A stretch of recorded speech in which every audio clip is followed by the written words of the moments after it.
ते म्हणला 20 वर्ष झालं चालताच येत नाही खड्यात. हो म्हणला मलाही एक कुरूप झालंय. आता तू त्याच्या कशाला सांगायला, त्याच्या पायाला गंडलं झालेत कुरूपाचे, तू काय ते नीट करणार आहे ते. हे आपण भरकी माणसं आहेत ना, आपण समुद्रातही सळल्यानं नीट होत नाही तर बुटकं भर पाण्यानं काय आपले दात घासायचे आहे का नाही. म्हणून दुःख सांगायचं असेल तर या लोकांना सांगायचं, साध्वींना सांगायचं, संतांना किंवा देवाला सांगायचं. हुशार मुलगी होती, गर्भाची संवेदना लक्षात आली आणि त्या दिवशी सासून पूजा करायला लावलं. पूजा करायला लावलं. भारतीय संस्कृती किती गोड आहे सांग का. महाराष्ट्राची संस्कृती, आपल्या संस्कृतीमध्ये मुलीला सगळं शिकवल्या जातं आणि मग तिचं लग्न केलं जातं. ती महाराष्ट्राची संस्कृती. अण्णा स्वयंपाक शिकवल्या जातो, पूजापाठ शिकवल्या जातं, आलेल्या पाहुण्यांचा आदर शिकवल्या जातो, स्वच्छता शिकवल्या जाती आणि मग तिचं लग्न केलं जातं. बऱ्याच नवऱ्यांना काही न शिकवता त्या पोरींचे लग्न केलं जातं. म्हणून पैसे तोपर्यंत नवऱ्याला हॉटेलहून डबे सांगतात आणि ज्या दिवशी त्याचे संपले त्या दिवशी माहेरात येतात. ही संस्कृतीच्या बाहेरची क्रिया, अशी क्रिया नाही आपल्याकडं. आपल्याकडं आधी शिकवल्या जातं. तुम्हाला एक माहिती आहे का, आपल्याकडं मुलीला शिकवल्या जातं नवल नाही, आपल्या इथं बैलाला आधी शिकवल्या जातं आणि मग टिपणीला धरल्या जातो. बैल सुद्धा न शिकवता धरलेला बैल कसा तास आणील, किती जू मोडीन, किती फन मोडीन, किती जानुळे मोडीन आणि किती आवता हाणणाऱ्याच्या तोंडातून ने जातेन. ते हिशोबात चलत असतो का बैल बिन शिकलेला. म्हणजे आपल्या संस्कृतीत बैलाला सुद्धा शिकवल्या जातं, आपल्या संस्कृतीत घोड्याला सुद्धा शिकवलं जातं, तेव्हा त्याच्यावर बसल्या जाते. हा न शिकवलेल्या घोड्यावर बसल्यावर तर ते बोरी खालून जाईन, घेईन ना तोंडवर बाडून. म्हणून आपल्याकडं शिकवल्याशिवाय, त्या वैचारिक पातळीची लेवल आणल्याशिवाय त्याला हाताळल्या जात नाही. ती आपली भारतीय संस्कृती आणि त्या संस्कृतीत भाजलेली ती मुलगी. म्हणून आपल्याकडं म्हणायचं पोरगा औंदा भाजायचं. बाबा भाजायचं म्हणजे इस्त्यात नाही वांग भाजल्यावानी, भाजायचं म्हणजे लग्न करायचं. काय मार्मिक शब्द होते जुन्या लोकांचे. विठाला विठाला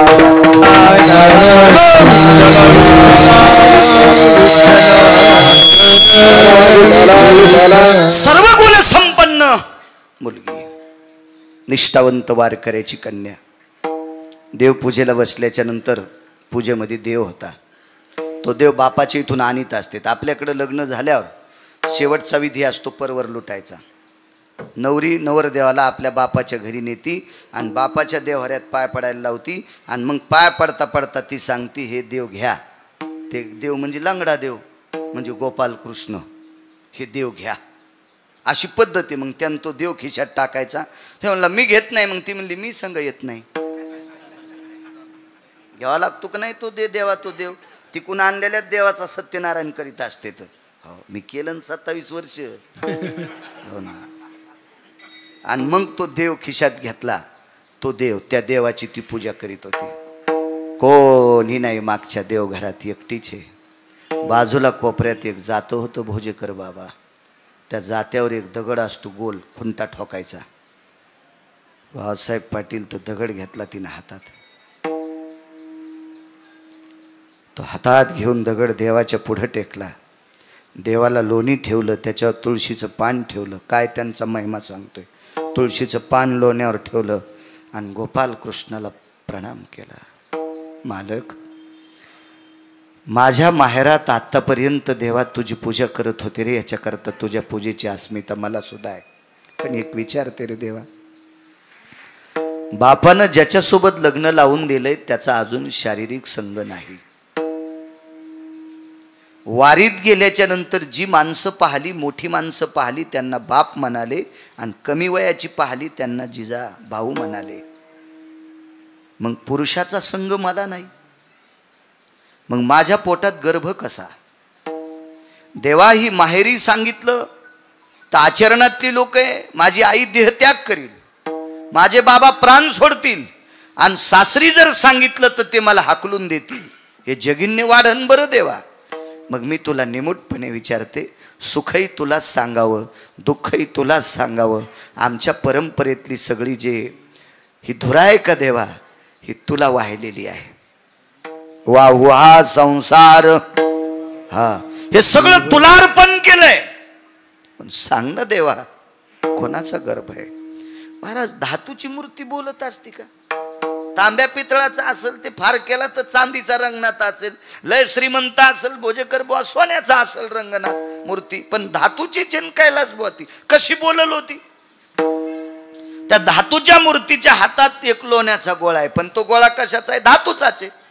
आणि हिच्या हातात दगडाचा गोळा आहे.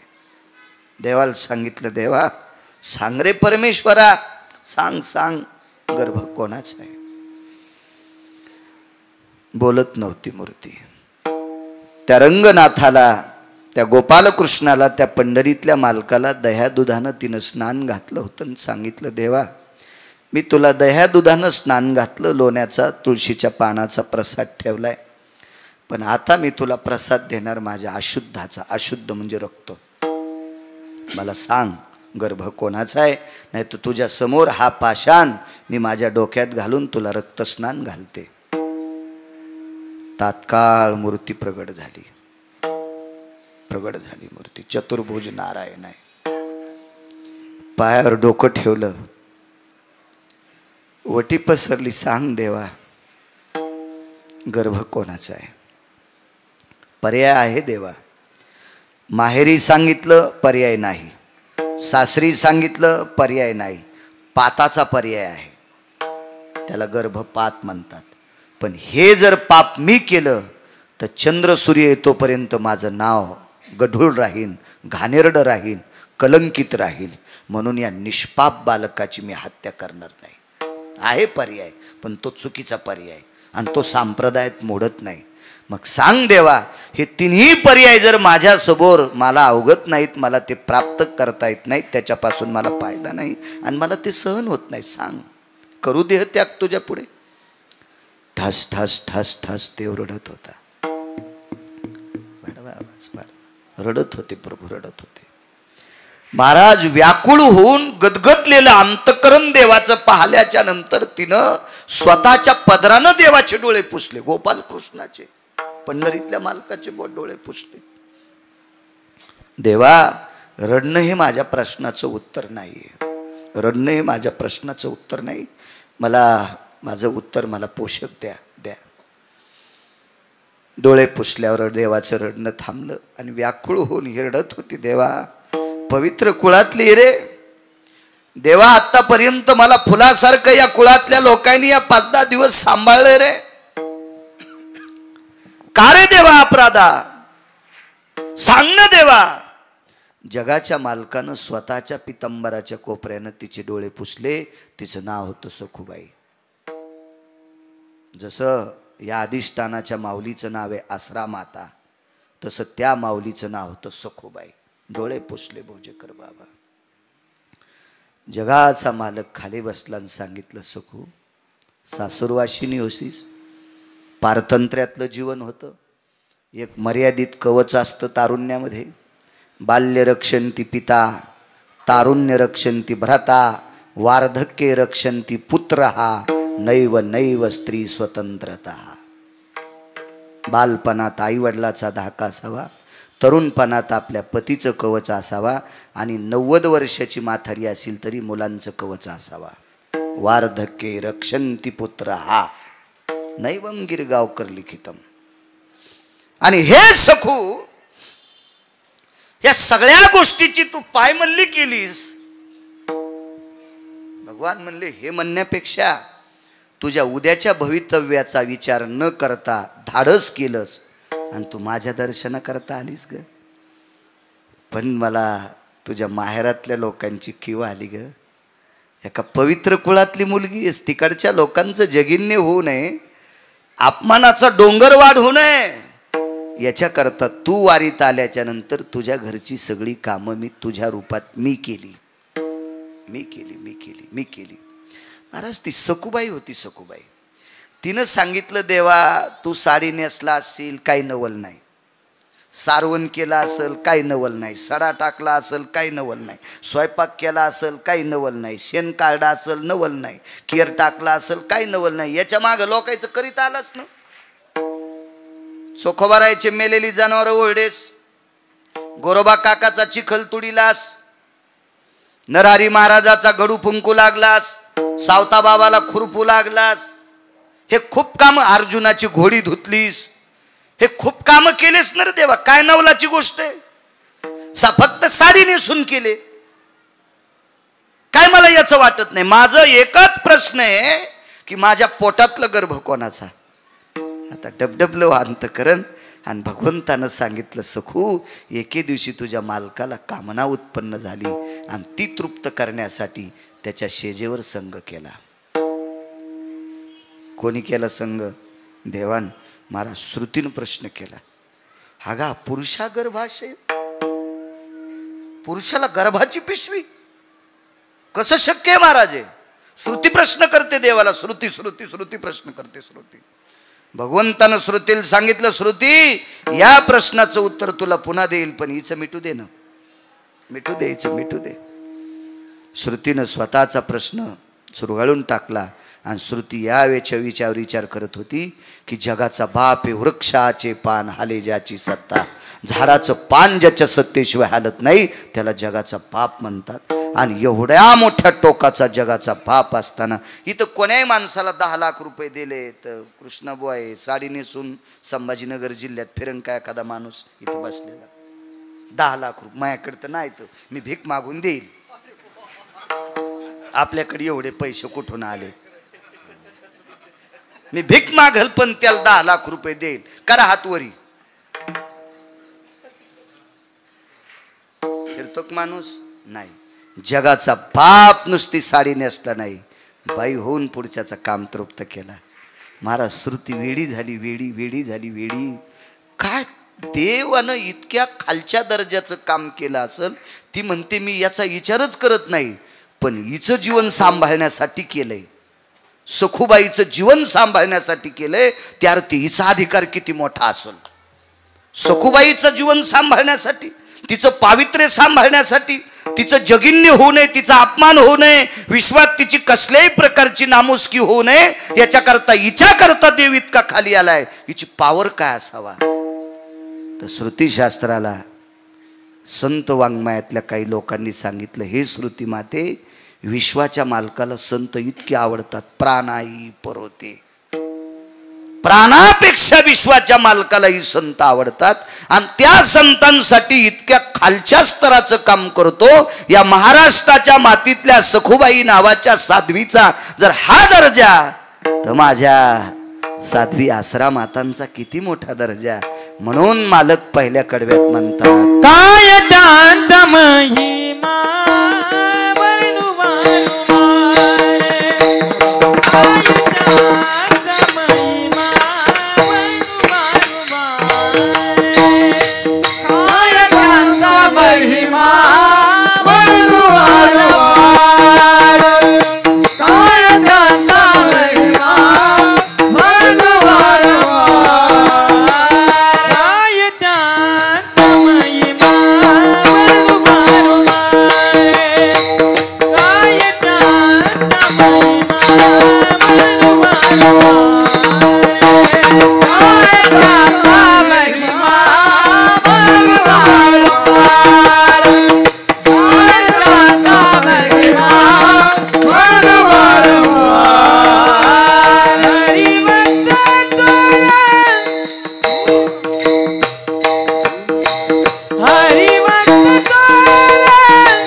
दर्जा या साध्वी स्त्रियांचा, त्या मावल्यांचा हा दर्जा आहे. आणि ती पवित्र पूज्य श्री समाधीधन सद्गुरू आसरा मातेंचा अधिष्ठान इथं आहे. काय पूज्यता. जनाबाई नावाच्या साध्वी होऊन गेल्या. वारकरी संप्रदायातलं एक फार मोठं टोक.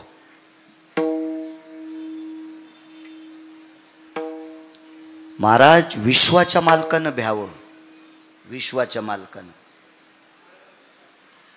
एखाद्या बाईनं भजन येते मग तिनं दिबर म्हण शिवी तू कोणाला.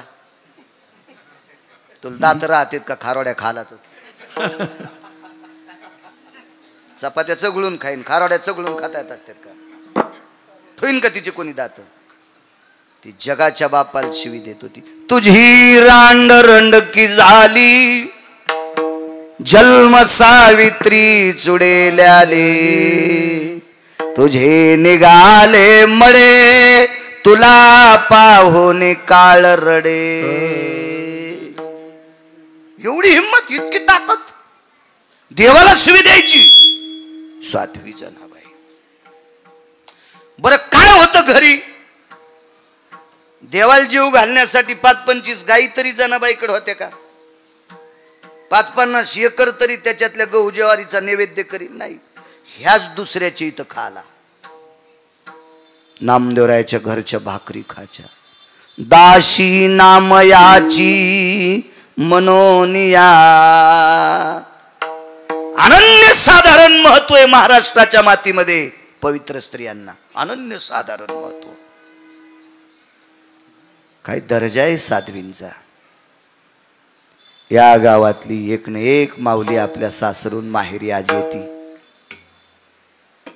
कधी कधी दिवाळीला येता येत नाही. लक्ष्मीपूजन सोडून येता येत नाही. पण या पुण्यतिथीच्या दिवशी समाधीवर डोकं ठेवण्यासाठी पंचक्रोशीतले गावातली सगळी जण येतात. काय दर्जा आहे. काय अधिकार आहे. इतकी सामान्य परिस्थिती. आपलं जीवन सुव्यवस्थित राहावा याच्याकरता दामू शेट्टीच्या घरी नामदेवरायाच्या घरी राजाईच्या सानिध्यामध्ये गोणाबाईच्या सानिध्यात आपलं जीवन फुलासारखं व्यतीत करणारी माऊली. त्या घरी काबाड कष्ट गौऱ्या यचण्यापासून काम करणारी स्त्री साध्वी जनाबाई. बर ज्या घरी राहत होत्या त्या घरी कोण्याच माणसाला बंध पांघरायला नव्हतं. बंध म्हणजे आता हे जर चादर असेल तर बंध म्हणायचं. भोजेकर महाराज याच्यातलं अर्ध फाडलेलं. कारण बंध पांघरण्यासाठी नव्हतंच तितकं पाटील साहेब. नव्हतंच. इतकी परिस्थिती नाजूक. या परिस्थितीमध्ये जगाच्या मालकानं त्या बाईला नाहू घालावं. नाहू. माझ्या जनीला नाही कोणी म्हणून देव घाली पाणी. किंवा डोई चोळी सारंग पाणी. जगाचा बाप डोकं चोळायचा. डोकं चोळायचा. वैकुंठवासी माधव महाराज मगर म्हणायचे. वापन काढायचा. आपली भाषा नाही पण त्यांची येते. आधरीव लोक परमार्थातले त्यांचं वाक्य सांगतोय. पा इतकं देव काम करायचा. एके दिवशी जनाबाई झोपलेल्या आहेत आणि राजाबाईंच्या गोतातली एक पाहुणी आली. म्हणजे नामदेवरायाच्या सासरवाडीतून एक पाहुणी आली. आता पांघरायला तिला काय द्यायचं. हिवाळ्यातले दिवस होते. काय द्यावं पांघरायला. म्हणून जनाबाईनं सांगितलं मला दिलेली जी वाकळ आहे ती पाहुणी पांघरेल. कडकड हिवाळ्याचे दिवस होते. कडकड हिवाळ्याचे दिवस. सगळी आपोआपल्या अंगावरची पांघरणं घेऊन झोपलेली आहेत. जनाबाई एकट्या झोपलेल्या आहेत. डोक्याच्या जटा केस मोकळे केले आणि ते मोकळे केस असे तोंडावरनं पांघरले. साळीचं तनच भरलेली पोताड्याची उशी डोक्याला घेतली आणि त्याच्यावर अंग टाकलं आणि आपले त्या मुक्तावळी केस असे तोंडावर झाकले झोपल्या. महाराज त्याला शेजारती झाली. त्याला कोणाला. जगाच्या बापाला. त्याची शेजारती कशी असेल. मखमली सेज असेल. त्याच्यावर फुलाच्या पाकळ्या असत्याल. त्याच्यावर त्याला मंत्रात झोपायचं. आता स्वामी सुखे निद्रा करा गोपाळा आपुलाले मनोरथ जातो आपुल्या स्थळा. एवढं फार काय मोठं अंगावरती शाल. नुसतं हे करायचं सगळं. महाराज जगाच्या मालकाला तिथं अशी थंडी भरली, अंगावरचा मखमली ते पांघरण हालू लागलं, गणेश भाऊ हालू लागलं. आईसाहेब बाजूला होत्या, रुक्मिणी आईसाहेब. मालक मी बऱ्याच वेळेस तुम्हाला घाम आल्याला पाहला, पांडवांना लाक्षाग्रहात पेटवलं त्या दिवशी जगाच्या बापाला घाम आलता. अशी काही प्रकरणं पाहिली, पण तुमच्या अंगामध्ये कापरं भरतय, तुम्हाला थंडी वाजती, तुमच्या अंगावरचं पांघरण हालतंय, हे पहिल्यांदा पाहते. असं का? आजारी आहेत तुम्ही? जाग आली आणि मध्यरात्री सांगितलं, रमा, रमा म्हणजे लक्ष्मी, हे लक्ष्मी, माझ्या जनील थंडी वाजती ग, माझ्या जनील थंडी वाजती, मला जावं लागतंय. आणि अंगावरचं भरजरी पांघरण उचललं आणि जिथं जनाबाई झोपल्यात तिथं अंगावर नेऊन टाकलं. महाराज त्या जनाबाई होत्या, जनाबाई होत्या. जाग आली, पाय धरले, माय बापा मला पांघरण घालण्यासाठी आलास? नको रे, ज्या घरातली मायबाप मला 2 टायमाच्या भाकरी देतेत ते गोधडे पांघरायलेत आणि मी मखमली कपडा नाही पांघरणार, नाही पांघरणार. पण दृष्टांत संपला. जगाच्या बापानी रात्री स्वतःची पर्वा न करता तिच्या अंगावर पांघरून टाकावा. त्या जनाबाईचा अधिकार किती मोठा असेल, काय दर्जा असेल माझ्या आश्रमातेचा, या पवित्र समाधीधन माऊलींचा काय दर्जा असेल, काय माझ्या जनाबाईंचा दर्जा भक्तिसूत्रातला. जगाच्या बापानी पांघरणाची व्यवस्था करावा इतकं टोक ह्या साध्वींचं आहे. म्हणून मालक पहिल्या कडव्यात म्हणतात, काय त्यांचा महिमा बनवाल वार, काय त्यांचा महिमा बनवाल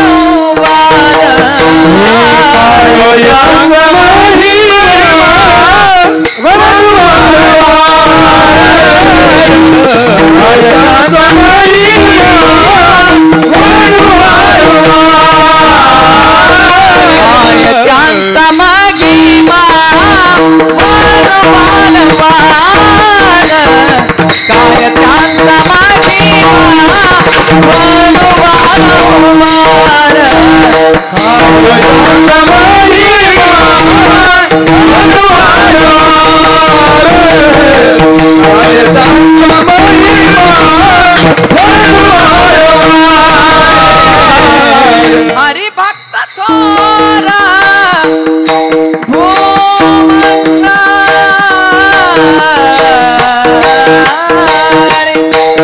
हरि भक्त थोरा मंडळे, हरि भक्त थोरा मंडळे, त्यांची भेटे आता ब्रह्मादिका, त्यांची भेटे आता ब्रह्मादिका. हरि भक्त थोरा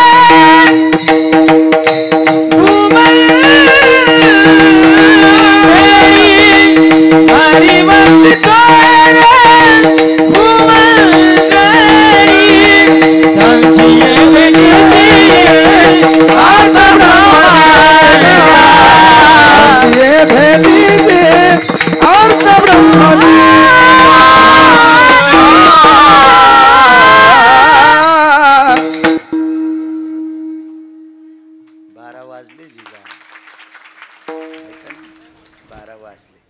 जाऊ द्या, साध्वीची सेवा आहे, जरशी शिल्लक करतो. येरी तरी भंगिऱ्याच्या वाढदिवसात चिठ्ठ्या देतेच, वाढवा वाढवा वाढवा. त्या हराम खोरायला त्याच्या बायका कदरल्या आणि त्याच्या वाढदिवसाला आमचे कीर्तन भडवायचे.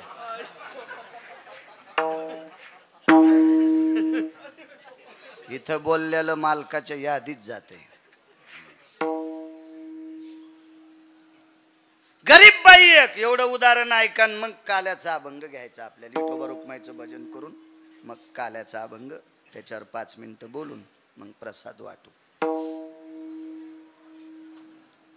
आणि कधी पण सूत्र लक्षात ठेवायचे. मागे एकदा भागवत लावलं एका माणसाच्या वर्ष श्राद्धाला, आणि वर्ष श्राद्धाला भागवत लावलं, त्याच्या पुण्यतिथीच्या दिवशी काल्याचं कीर्तन ठेवलं. कसा काला करता येईल श्राद्धाच्या दिवशी? माणसाच्या श्राद्धाला काला करता येत नाही का? कारण त्याची लायकी नाही म्हणून.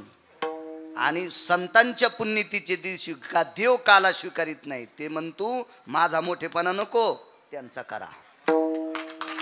इतका मोठा फरक आहे. फरक आहे एवढा फरक. हा, इथं देव नको म्हणतंय आणि तिथं त्याची लायकी नसते. म्हणून सूत्र असतात काही काही, त्याचं एक रचना करून केलं पाहिजे.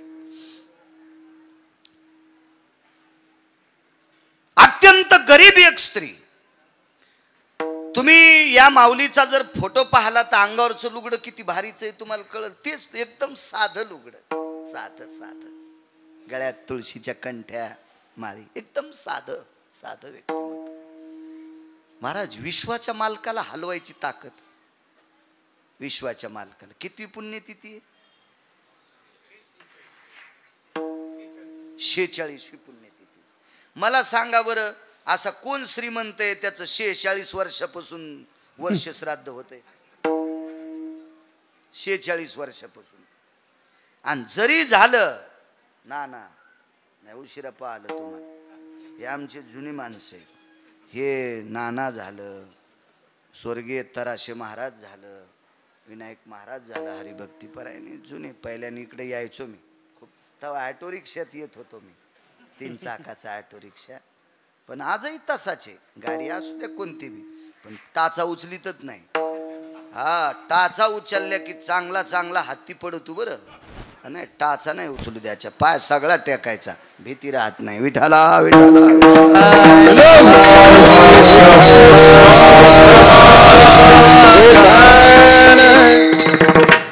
गरीब बाई, अत्यंत गरीब. गरीब बाई, अण्णा गरीब बाई.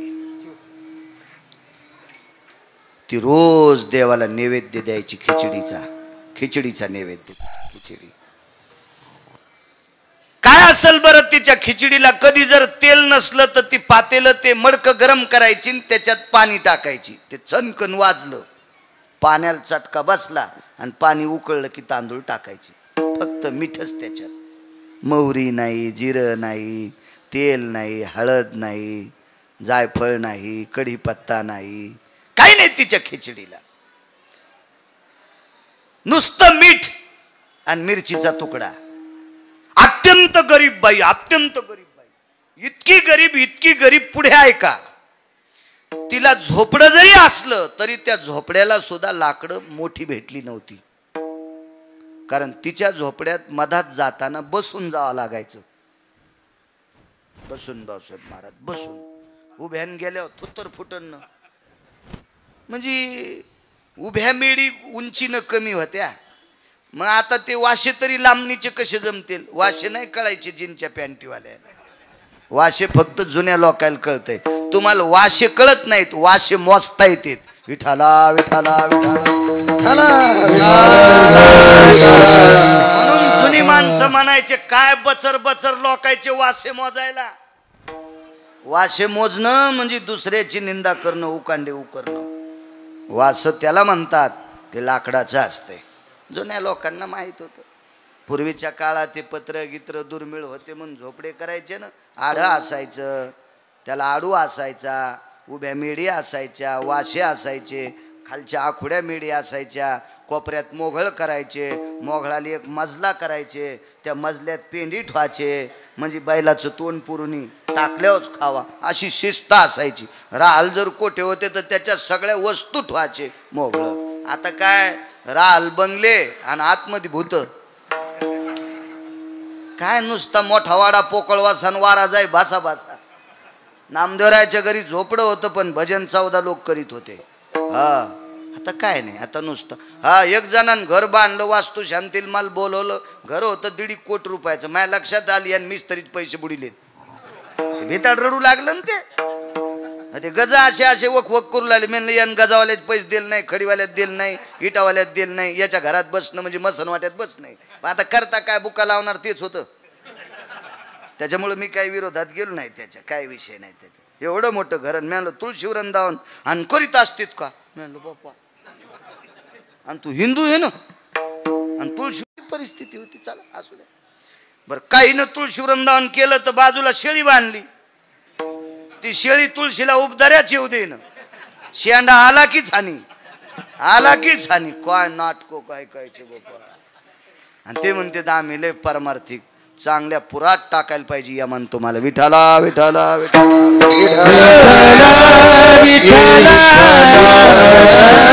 एकदम साधी बाई, एकदम साधी. तिचा नैवेद्य जगन्नाथ प्रभू खात होते. जगन्नाथ प्रभू ओडिसामध्ये,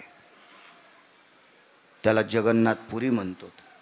हो, तिची खिचडी. महाराज एक दिवस असा झाला, जगन्नाथपुरीचा राजा तोंद्रुप सकाळचा 10चा नैवेद्य तो सोन्याच्या ताटात नेत होता. त्याच्या घरी रंगनाथ गुरुजी विनोदात सांगायचे त्याची चूल पण सोन्याची होती. म्हणायचे ते विनोद. मोठ्यांचं वाक्य असते महाराज. मोठ्या लोकांची वाक्य ही वाक्य नसतात, ती अमृता समान असतात. मोठ्यांची वाक्य ही वाक्य नसून ती उपदेशाचं सूत्र असतात. गुरुजी म्हणायचे वैभवशाली राजा, त्याच्या समोर जे नगारा वाजायचा त्या देवाला नैवेद्य घेऊन जात असताना तो नगारा सोन्याच्या टिपऱ्यान वाजत होता. राजा आहे महाराज तो, बोजेकर बाबा राजा आहे तो. सोन्याच्या टिपऱ्यानं नगारा वाजायचा.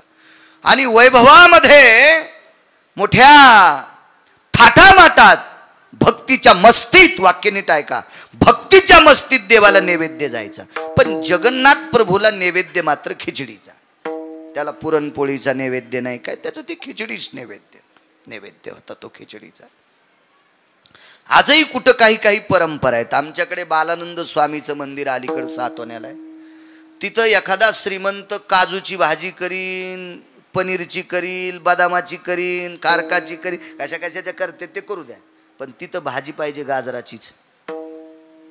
परंपरा परंपरा परंपरा. इकडे अलीकडे मंगरुळला बोडखे बाबा नावाची संत होऊन गेले. आसरा मातांसारखे संत, अवलिया संत, फार मोठा इतिहास त्यांचा.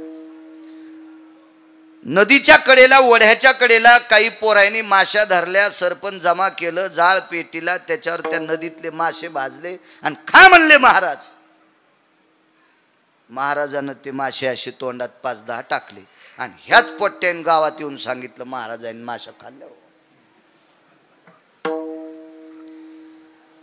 5-10 महाराज मासे खाल्ले? हो म्हणले. काय काम म्हणले? गळ्यात तुळशीची माळ. आणि म्हणले मग काय व्हालंय? मग आम्ही उद्यापासून खाऊ. नाही रे मरतान बेटे हो, मासे खाता असतात तुम्ही, तुम्ही वारकरी हो ना, मासे कसे खाता येतील? मग आम्ही तुमच्या पाया पडून वारकरी झालो, तुम्ही कसे खाल्ले? अरे मी खाल्ले नाही रे, हे मारू लागले म्हणून जिते केले. बर ते भाजले होते, भाजल्यावर जिते राहतात का? भाजलेले मासे तोंडात टाकले. एक जण म्हणला महाराज त्यान भाजले तर हज मेलतीन ते, तुम्ही जिते कस काय केले? बकेटभर पाणी आणा म्हणले. बकेटभर पाणी आणलं आणि वमन क्रिया केली. उलटी नाही केली पाटील साहेब, उलटी नाही, पूर्ण जठर तोंडातून बाहेर काढलं.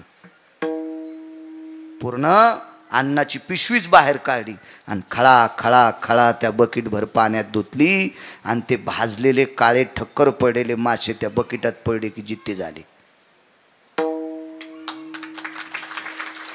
त्यांना भाकरीचा प्रसाद आहे तिथं, आमटीन कण्या भाकरीचा प्रसाद, ज्वारीच्या कण्या.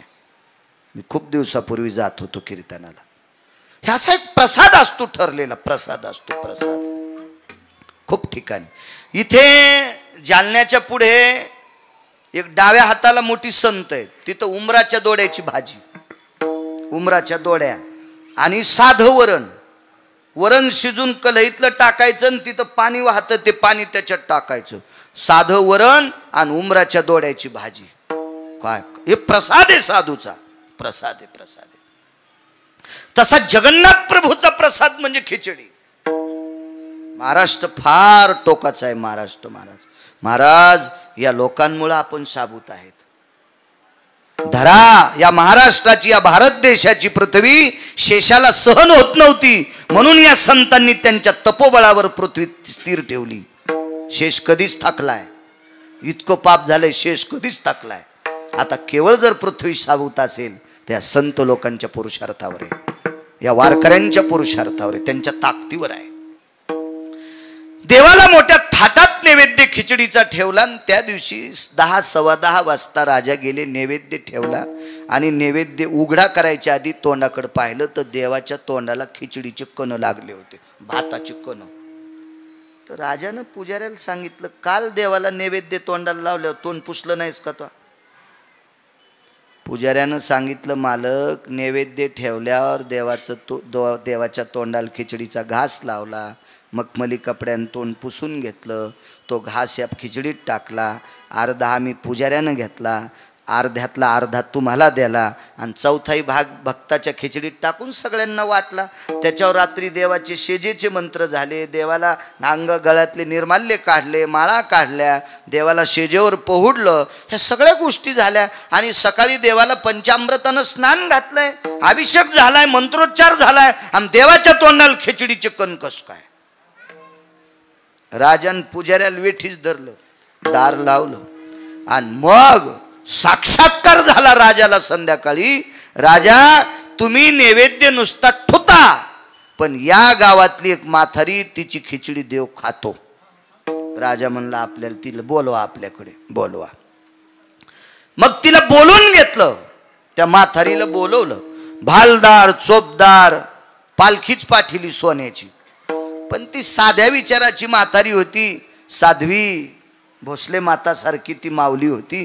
ती पालखीत कशाला बसून सोन्याच्या? त्या म्हणल्या, मी पायी चलते. आणि ती म्हातारी काठी टेकीत टेकीत राजाच्या दारात आली.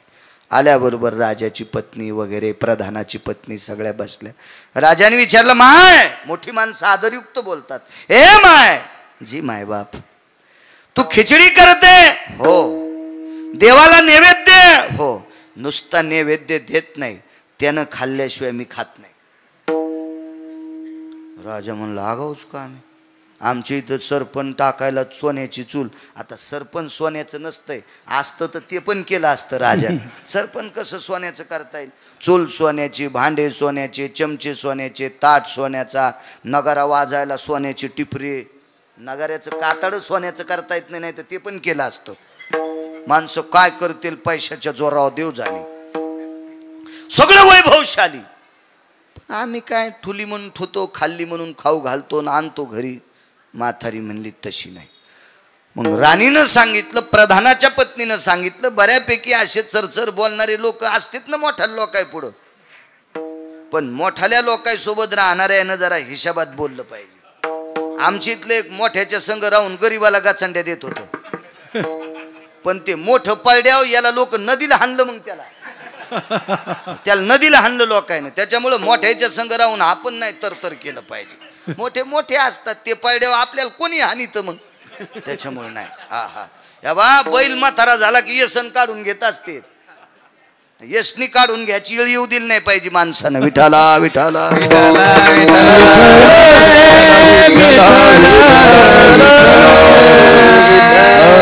हुशारबाई सगळ्यांनी विचारलं, मग शिजाव खिचडी. ती म्हणली, तुमच्या इथं सोन्याची चूल आहे, सोन्याचं पातेल आहे, सोन्याचा चमचा आहे, हिच्यात टाकायला काय कोथिंबीर काय टाकायची, सोन्याची इळी आहे, सगळे तुमचे तांदूळ भारीचे आहेत, पण तुमच्या इथं शिजलेली खिचडी जगन्नाथ खात नाही. राजाचं तर सगळं जीवन ढिलच. बसल्या बसल्याच काष्टा खोसू लागला. आपलं तर मातीतच गेलो म्हणे बापा. चला म्हणे, प्रधानजी, राजा, मंत्री, महामंत्री, सुमंत्री, राजाची महाराणी, प्रधानाची पत्नी, त्या म्हातारीचं घर गावाच्या कडेला. पण त्याच्यातला एक मंत्रिमंडळातला एक जरा लवचिक होता. तिथे गेल्यावर म्हणला, राजेसाहेब, म्हातारीच्या घरी जाताना मुकुट हातात घ्या, नाही वरच्या लाकडात अडकन, अपमान होईल तुमचा. बसून जावं लागत आहे, आणि बसून बी मुंडकं वाकून जावं लागत. नाही वाकिलं तर वरी मुकुट अडकण आणि वाकिलं तर खाली पडन. राजा हुशार होता, गेले मधात, दाबून चोपून सगळे बसले. म्हातारीन चूल पेटिली. देव किती भारी. त्या दिवशी सरपण वल सारे डोळे पुशीत होते, पण पाच आहे ना देव खिचडी खातो खातो. खिचडी शिजली. शिजल्याच्या नंतर दारात तुळशीचं वृंदावन आणि तुळशी वृंदावनापाशी खापराच्या गाडग्यात. आता गाडगं म्हणल्यावर खापराचं, पण आता लय लोक खापर वापरायले. तर गुळाचा चहा कोण पेत होते? तुम्हाला गिरगावच्या बाळ्या शपथ आहे, इमानदारीने सांगा. 20-30 वर्षापूर्वी गुळाचा चहा कोण पेत? गरीब माणसं. आणि गुळाचा चहा एखाद्यानं बऱ्यान पेल्या लोक म्हणले हे बेकार चोटे, गुळाचा चहा प्याले. हे सांगायलो 30-35 वर्षाचं. तुम्हाला पुन्हा एकदा मै शपथ आहे, आता गुळाचा चहा कोण प्याले? जय जय तर लय पाचोळा झाला का? ते प्याले ते गुळाचा चहा. हो, इथे गावरान गुळाचा चहा भेटन. त्या हॉटेलवाल्याला विचारा ऊस कुठं लावतेत? ते म्हणलं आपल्याला काय पतात नाही. ऊस दाखवा बरं. त्याने येळू दाखिला. मी म्हणलं ह्या येळून हाना ह्या सोंबळ्याला. येळूचा कुठं गुळ होता असतो रे सोंबळ्या? येळूतला ऊसातला ज्याला फरक कळत नाही हे बिनाखली म्हणतोय हे गावरान गुळाचा चहा आहे. तो येळू मोडूस तर हाणायला पाहिजे भाडव्याला. लोकांच्या डोळ्यात माती टाकतो सोंबळ्या. सारी नाटकच. चला काय करायचं आपल्याला. हे पैशावाल्याचा माज उतरण्यासाठी देव असे जन्माला घालतोय. हो, तुळशी वृंदावनापाशी खापराचं परळ होतं, त्याच्यात खिचडी टाकून दिली सगळीच पूर्ण पुसून पासून. भोजेकर महाराजजी टाकली ती. त्याच्यावर तुळशीचं पान ठेवलं. पाणी त्याच्यातला थोडासा घास त्याच्यातच उचलून ठेवला आणि पाणी फिरवलं. पाणी फिरवायला मातीचंच बुटकं. पाणी फिरवलं आणि डोळे झाकले आणि विनंती केली. रोज डोळे झाकून नुसती विनंती खिचडी खाय म्हणून करीत होती. तिला चुटचुट आवाज आला किंवा खिचडी हालिल्याचा आवाज आला की तिच्या लक्षात येत होतं देव आला. पण तिला वाटत होतं आज देव येतो का नाही काय माहीत. तिला माहीत होतं ना फुगिरायला देव भेटत नाही. आज सारे फुगीरच होते तिच्या भावताल बसलेली. फुगिरायला कसं भेटन? हा, देव भेटण्यासाठी हे वाकलं पाहिजे अंतःकरण. हो, माना तर कोणाच्या वाकत आहे? तो येडिंग थोडीच झालेली. मानाला थोडीच येडिंग केली न वाकायला. वाकत असती ही चोंभाळेपणा असतो मान वाकीनं. पण हे वाकलं पाहिजे. आणि हे ज्याचं वागतंय का अंतःकरण देव त्याला मानित असतो, कोणाला नाही मानित देव. नम्र झाला भूता तेने कोंडिले अनंता. अहंकार गेला आणि तुका म्हणे देव झाला. नम्रतेशिवाय मानित नाही. म्हातारीन पदराची वटी केली 2-4 जाग्यावर छिद्र त्या लुगड्याला. भोसले माता सारखं लुगडं साध आणि त्या लुगड्याची जी वटी केली अशी पुढे आणि देवाला पसरली. देवा भीक मागते रे, आज माई परीक्षा आहे रे जगन्नाथा. हे माय बापा विश्वनाथा, माई परीक्षा आहे रे माय बापा. रोज खिचडी खातोस रे, आज खाय नाही यायच्या देखता. खोरा झानला, हाताचा खोरा, हात दिसत नाही आणि खिचडीच्या पात्रात असा खोराच. तुपाच्या मोठ्या बरणीत असा कसा खोरा घालतेत असा खोंगा, तसा खोंगा भर खिचडी घेतली आणि म्हातारीनं दर्शन घेतलं. राजेसाहेब देवान खिचडी खाल्ली. म्हातारीनं जिथं देवाचा हात लागला होता का तितका भाग राजाला देऊन टाकला. राजा धर्मनिरपेक्ष राजा आहेस, तुला देवाचा स्पर्श झालेला प्रसाद देते. ठराविक लोकांना भेटतो. देवाचा स्पर्श झालेला प्रसाद रानोबा नावाच्या वारकऱ्याला भेटला. हे रानोबा नावाचे वारकरी म्हणजे चोखोबरायचे वडील होते. देवान चोखलेला आंबा रानोबाला भेटला. देवाचे दातन ओठ लागलेला तो आंबा पत्नीला दिला. झाल्याला मुलगा नाव ठेवलं चोखोबा. हे ठराविक लोक असतील पात्र सुद्धा. राजाने विचार केला काय म्हातारी, त्याच जागेवर महाल बांधला आणि आज तिथेच स्वयंपाक घरे जगन्नाथाचं आणि तिथून खिचडी करून जगन्नाथाला आजही नेण्याची पद्धत आहे. दृष्टांत संपला. महाराज सोन्याच्या चुलीवर शिजवलेला स्वयंपाक खात नाही, पण एका झोपडीत लहानशा 4.5 फूट उंचीच्या झोपडीत राहणाऱ्या म्हातारीच्या हातची खिचडी खातो. जगन्नाथ तिची खिचडी खातो. ती साध्वी किती अधिकारी असेल तशा माझ्या भोसले माता किती अधिकारी असताल. म्हणून मालक पहिल्या कडव्यात म्हणतात काय त्यांचा महिमा वर्णवारवार, काय त्यांचा महिमा वर्णवारवार, काय त्यांचा महिमा वर्णवारवार, काय त्यांचा महिमा वर्णवारवार, काय त्यांचा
नाशिकच्या मनमाडच्या मालेगावच्या पुढे कोपऱ्यावर खानदेशच्या कोपऱ्यावर ढवळेवीर नावाचं गाव आहे.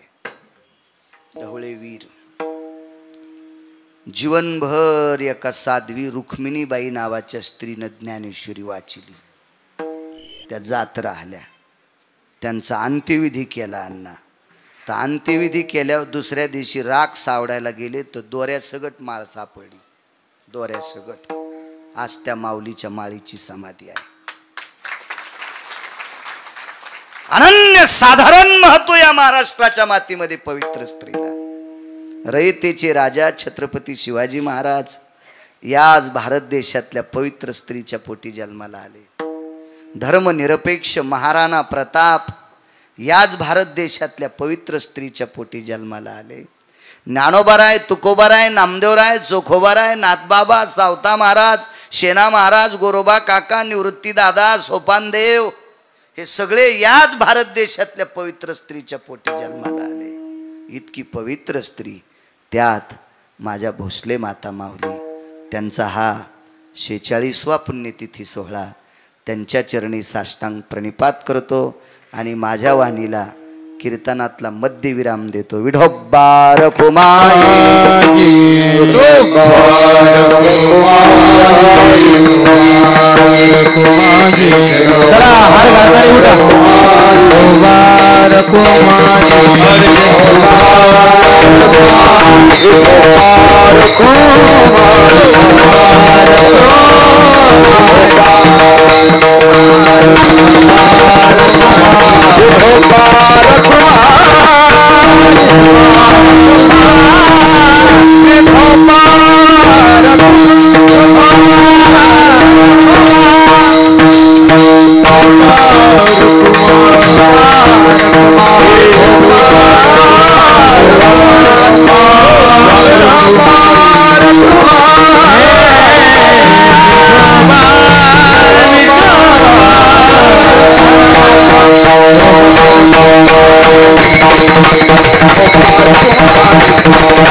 अभंग घेतो. नमः शिवाय, ओम नमः शिवाय, हर हर भोले, नमः शिवाय, नमः शिवाय. टाळी टाळी टाळी हातावरी करा हात नमः शिवाय नमः शिवाय हो नमः शिवाय हर हर बोले ओम नमः शिवाय ओम नमः शिवाय हर हर बोले नमः शिवाय हर हर बोले नमः शिवाय हर हर बोले नमः शिवाय हर हर बोले नमः शिवाय हरि हरि बोले नमः शिवाय हर हर बोले नमः शिवाय हर हर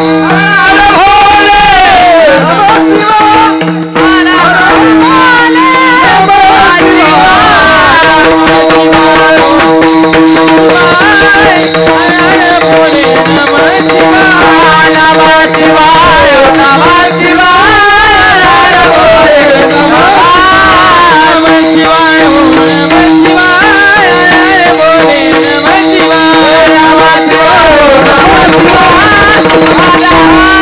हर हर बोले मोठ्या श्रद्धेने चालत असलेला हा समाधी उत्सव पुण्यप्रसंग सोहळा साध्वी आसरामाता भोसले त्यांच्या चरणी माझ्या वाणीला विराम देतो. पवित्र श्रावण मास, या श्रावण मासामध्ये एका साध्वी माऊलीचा समाधी सोहळा, त्या सोहळ्यात आजचा काल्याचा प्रसाद मोठ्या श्रद्धेने मोठ्या अट्टहासाने भरत अण्णा घोडके यांनी केला. मला जिजा म्हणाले त्यांची फार इच्छा होती प्रसाद मला मिळावा आणि त्या प्रसादाला बाळू महाराजांचं कीर्तन असावं, असा त्यांची भावना.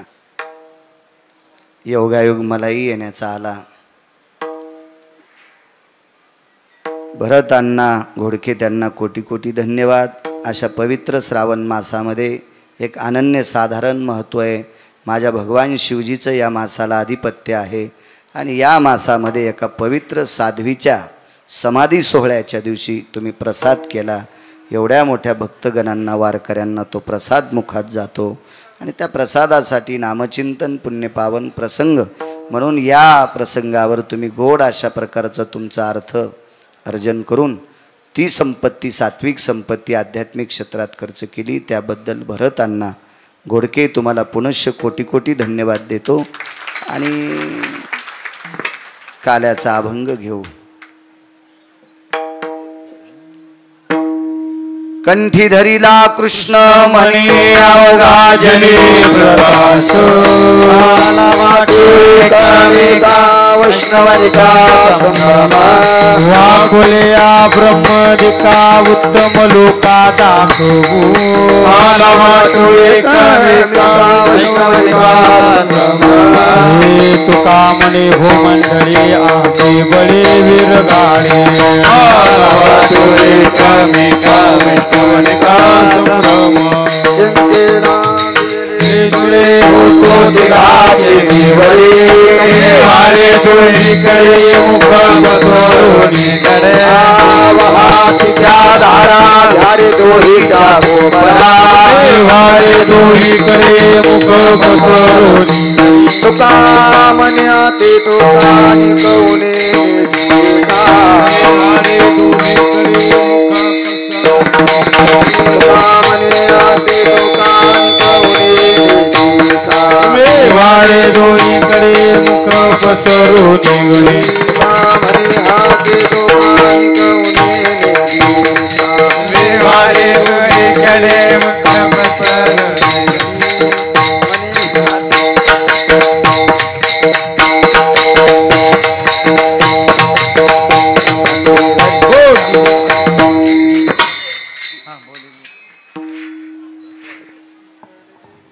ज्ञानदेव ज्ञानेश्वर माऊली, ज्ञानराज माऊली, ज्ञानेश्वर माऊली, विठ्ठल जय जय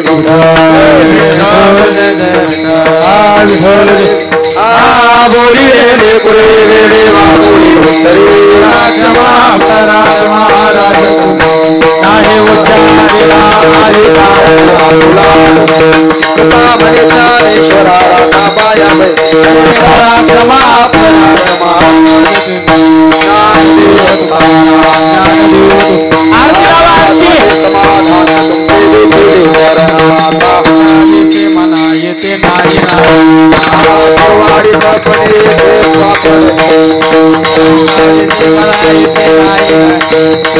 तुका म्हणे भोगीला निवारी करोनी आरती चंद्रमाने ओवाळ पहा पहा ओ सकळ पुण्यवंत तुम्ही बाबा हे तारी उभा स्वानी प्रेम सप्रेम आरती गोविंदा आरती काळा प्रौढा आणि मुला वाळती ब्रह्मण धन्य धन्य लोचन नित्य करते अवलोकन नामा म्हणे ते सेवा ते देवी राही योग्य 28 भावा भले कांताली ब्रह्माने आचरी बाई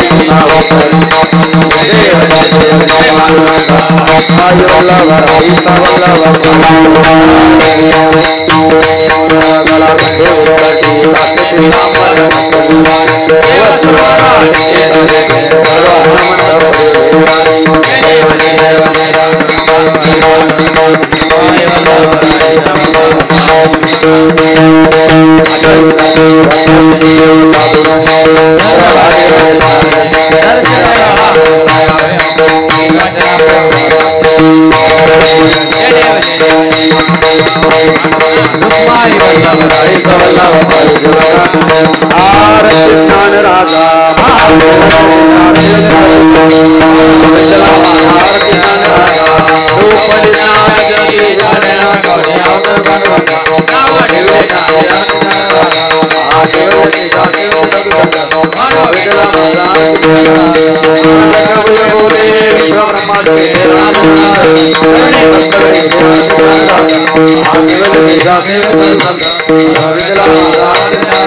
आरती तुकारामा स्वामी सद्गुरु